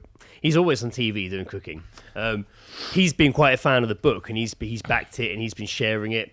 So he was inboxing our Instagram and saying stuff like, nearly there, pal. And then another message going, shit, you're so close. Yeah. Like, and while I was reading that message, Gianni obviously was replying to him in the Instagram message I was watching. Yeah, and I just saw Gianni pop up saying, we've done it, just got a message. That's fucking And instantly great. Dean Edwards was like, well, I want my book. And that's kind of how I found out. I was just like, he goes from say? Being supportive and encouraging to where's my fucking book? Yeah, I was just like, whoa, how did that happen? It's happened? What the hell? It is. I was shocked, man. I couldn't believe it was like it jumped so dramatically. Yeah. Because also, as you said, I was looking at the backers as well, and I was just like, hang about, what's happened here? Like it didn't add up to me, but that's fucking great, man. That's absolutely fucking brilliant. But what I was saying earlier is like when we hit the Kickstarter, a mate of mine messaged me and was just like, you know what? It was a brilliantly executed campaign, the entire campaign. And he's like, what I think you did really was, as my mate messaged me, he's like, you weren't cheesy begging, just solid work, really good product. He's like, what I think really helped you is that you literally responded to every fan feedback online. Absolutely, yeah, because that is something that could so easily be missed, but you guys absolutely took the time. So important. Yeah, and that's important, man. That's a fucking fan base. That's what it's for. Yeah, it even changed the book because we were listening to what they want in it, and that makes a huge difference. Oh, what, they're adding that? Oh my god, they're adding this one thing that loads of us want. Excellent, let's get behind it. Yeah. But again, you've listened to us talk about this for like over an hour, so we're not going to go. Yeah, but at least we're slightly coherent this time. You know what I mean? we were a bit intoxicated yesterday. Oh, at the moment, dog shit this morning, man. Yeah, I bet you did. So I was a bit numb by it all last night. I kind of just sat on the sofa really calm. Whereas I decided to treat it like my team had just won the Premier League.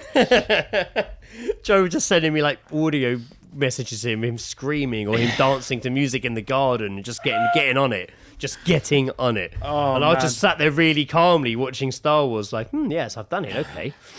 Now what do I do? I don't know. Oh dear. It was good. I don't quite know what to do. But no, man, I think it's fucking brilliant. I think congratulations to yourself and Gianni as well. Thank you.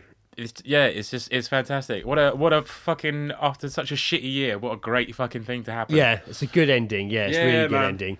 It's interesting. So obviously the episode you listened to, me and Joe were pretty intoxicated, and we were like, the Kickstarter, and we sound really energetic. Now it's cut to us now being like, we did it, but not really like, hey, because Joe's just woken up. Yeah, I've been at work, just put man. I stupidly yesterday I agreed to cover someone's shift, and when I woke up this morning, I was just like, why did I do that?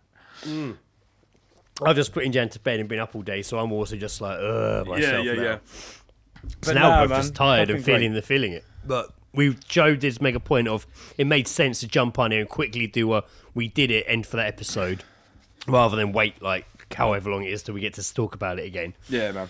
But yeah, exciting new ventures I forgot ahead. I'd even suggested that today until about fucking 3 Twice. in the afternoon. You suggested it last night and this morning.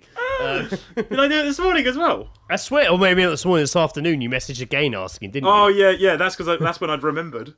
You were like, I forgot I asked we that. doing that? Oh. But no, man, it's funny. I posted, you know, the guys like the Wimbledon boys, the guys that go out like 4 times but pre-COVID would go out like 4 times a year with Wimbledon. Yeah. I posted in that WhatsApp group the Kickstarter. I don't think they really even knew I was doing it. And one of them literally replied with just like, "Is that real money, Greg?" And I was just like, "Yeah, man." And he's like, "What the hell? How? What?" Like, it's hard to explain. I'm just Incredible. like, I made a book. I helped Johnny make a book. Incredible amount of money, and the fact that it went so far over as well. Yeah, it's you good. really had no reason to panic. No. Well, I don't know. It could have gone easily other way. And also, when we hit the target, and everyone, all of a sudden, people on my Facebook and Instagram and Twitter, exploded. Mate, like, I said it yesterday. It was you can stick all of your TV finals firmly down your urethra because your Kickstarter was the most entertaining thing last night. Do you know, so many people on the Facebook in the comments were just like, I'd never checked my phone so much. Like it literally was like people were watching a football game, the way they're talking about it in the comments. It was penalties, mate. It went down to penalties. Absolutely insane. It's absolutely crazy how people are reacting to it. But one of my little sort of like prouder moments was when I messaged you, was when I checked it and somebody had put that bloody gif of The Office just being like, "Oh my god, it's happening, everybody panic, it's happening," and they were like walking around the office all stressed out. And you see that gif all the time. This time I was like, man, someone's posted that about something I've made. I don't know this person. That's like me and Johnny made, and they posted that about that. And that made me that's the first time when I was like, oh my god, people are generally excited by this. Yeah, man. Like, And it's been incredible comments, amazing, outstanding comments from everyone. It's very exciting. I was very trying to overwhelming. think through like the minds of like some of the people that you streamed with, and just obviously their responses and that, and it was just like, fuck, these guys really want this so bad, but what if they don't hit the target? Like they're going to be really fucking like upset. Yeah. And they were just like, so obviously there must have been so many people just willing it, like towards the end, willing it on. God, okay. The comments were just people just be like, please let this happen. Like it was that all the time. Please let this happen, please. And now today we've had a few messages and people being like, oh, why have you stopped the Kickstarter? I want it. And we're just like, well, we didn't stop it. It ran out. It ran for 45 days. And we only did it in the last 9 hours. Yeah. You've had plenty of time. Well, I mean, I don't know. I mean, it's going to be a couple weeks till this episode comes out, so you might have sorted it out by then. But there is a way we can actually now update the Kickstarter link to the website, and hopefully we can actually still sell copies of the book through the Kickstarter link to the website. That's good. So I think we actually can continue to sell the book without having to fund it now. We've got the funding now. We continue to sell it. So I think we'll hopefully by this point that will be up. If you're not sure, go to the fucking Red 5 Designs fucking Facebook page and look for yourself, or website. Ta-da. We're not going to bang on about it. Is needed. This was just a quick hurrah, we did it. So fucking congratulations, done. man. Greg Armstrong, co-director of Red 5 Designs Limited. Fuck yeah. And I am Joe Jackson, supportive. So not just supportive. Yeah. Joe Jackson, supportive. That was it, guys. Just wanted to say we did it. Fucking thanks for the support. And we'll see you guys next. I'm not going to do a big outro because we've already done it. The episode's over. This is a little add-on. So, peace out. Hello. Bye.